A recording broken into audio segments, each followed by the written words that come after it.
হাজারো পাপ করার পরে আমরা জান্নাতের আশায় থাকি, কিন্তু আমাদের আদি পিতা হযরত আদম আলাইহিস সালাম একটা ভুলের কারণে আল্লাহ রাব্বুল আলামিন জান্নাত থেকে বের করে দিয়েছিল। আবার হাশরের ময়দানে সমস্ত নবীর উম্মতরা জড়ো হয়ে হযরত আদম আলাইহিস সালামের কাছে আসবে সুপারিশের জন্য। আদম আলাইহিস সালাম বলবেন, তোমরা নূহ নবীর কাছে যাও।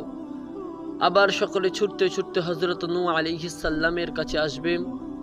নূহ নবী বলবেন যে আমি সুপারিশ করতে পারবো না, দুনিয়াতে আমার দোয়া কবুল হয়নি, আমি সেটার ভয়ে আছি, তোমরা যাও ইব্রাহিম নবীর কাছে যাও। আবার সকলে ছুটতে ছুটতে হযরত ইব্রাহিম আলাইহিস সালামের কাছে আসবে। ইব্রাহিম নবী বলবে, দুনিয়াতে আমি নবী হয়ে মিথ্যে বলেছি, আমি সেটার ভয়ে আছি, তোমরা যাও মুসা নবীর কাছে যাও। আবার সকলে ছুটতে ছুটতে হযরত মুসা আলাইহিস সালামের কাছে আসবে। মুসা নবী বলবে, আমি দুনিয়াতে হত্যা করেছি, আমি সেটার ভয়ে আছি, তোমরা যাও ঈসা নবীর কাছে যাও। আবার সকলে ছুটতে ছুটতে হযরত ঈসা আলাইহিস সালামের কাছে আসবে।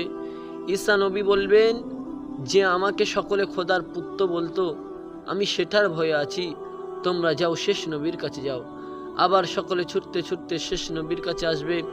নবী সাল্লাল্লাহু আলাইহি ওয়াসাল্লাম সিজদায় পড়ে বলবে, ইয়া রব্বি হাবলি উম্মতি, ইয়া রব্বি হাবলি উম্মতি, আল্লাহ আমার উম্মতের মাফ করে দাও, আমার উম্মতের মাফ করে দাও। আমাদের নবীজির ওসিলায় কোটি কোটি নবীর উম্মতের কে জান্নাতে দিয়ে দেবে। অবশ্যই আমরা যারা শেষ নবীর উম্মত হতে পেরেছি, আমরা মুচকে হাসি দিয়ে বলি আলহামদুলিল্লাহ।